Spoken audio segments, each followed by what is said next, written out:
Hi, I'm LDS in Medium, and thank you so much for tuning in today. I want to try to bring religion and spirituality closer together, and this is what this pod is all about. I will talk about my own thoughts and feelings as I am both LDS and have spiritual gifts, something that I've had my whole life, but I always thought that it was hard to combine these gifts with my religion.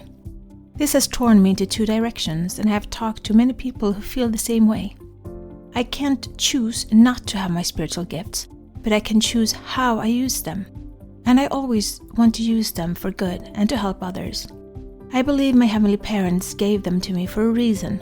So, this is me. Join my quest for knowledge. So, welcome to LDS in Medium. This is just a quick thought, and this topic will be about Joseph Smith and how I view him. I really hate being judged. I know hate is a strong word, but I hate it. The feeling of being judged has held me back on so many occasions. I remember one time when I was doing my dog training education and I was supposed to do an obedience program in front of a judge with my dog. Just before I did the program, and it was flawless. But as soon as we stepped out on that field with the judge standing there, my whole focus went from the dog to the judge, and nothing worked. It was like the dog had lost all understandings of commands. I said sit, he stood. I said stand, he lay down.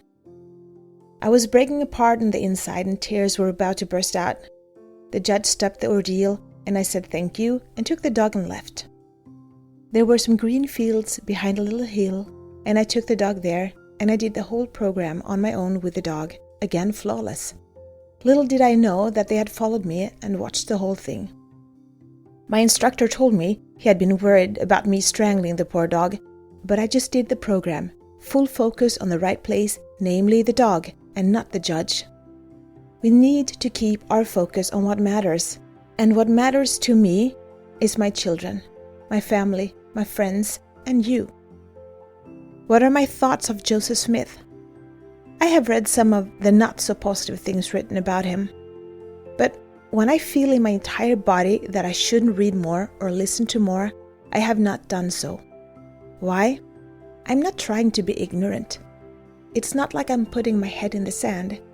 If you know something is poisonous, would you eat it just so that you could tell people it's poisonous?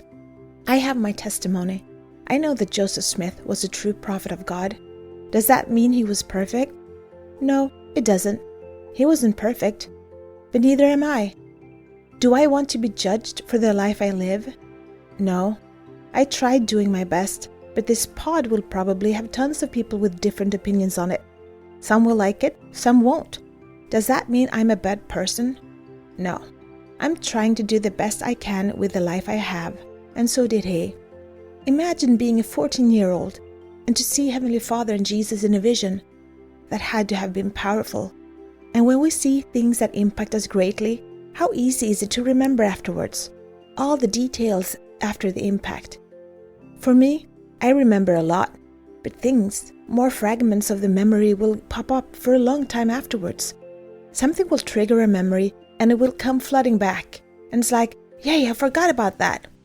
For me, that's how my brain works. And when I tell a story, I try to tell it so that the person or people I talk to can relate, which means I will tweak a little according to who I talk to. Do I talk to children, women, men? Mixed, young, old, somewhere in between? Do I talk to mothers or fathers? Married, single? The possibilities are endless, and each time the story of the experience that are the same at large, but it will be slightly different because some things will be of more interest to some people. I love animals, pretty much all animals, and growing up we had so many different animals. But if I talk to someone who loves cats, I will talk mainly about my cats. If they love dogs, I will talk about the dogs. I think you get the point, and for me, it just makes it more believable. I watch a lot of crime shows, CSI Miami, New York, NCIS, and what they say is that if a sworn statement is exactly the same, it's made up. It needs to have varieties to be believable. I know it's just fiction, but for me, it holds truth. But regardless, we're talking about a boy of 14 years of age with no advanced schooling, living in a world vastly different from the world I live in. Can I judge him? No, I can't and I won't. I have to believe that he did the best he could after the circumstances he lived in.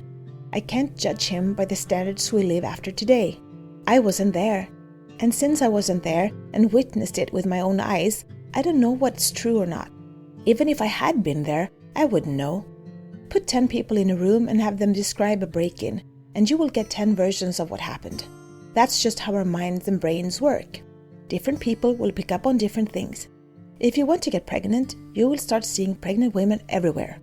If you want to buy a specific car, you'll start seeing that car everywhere.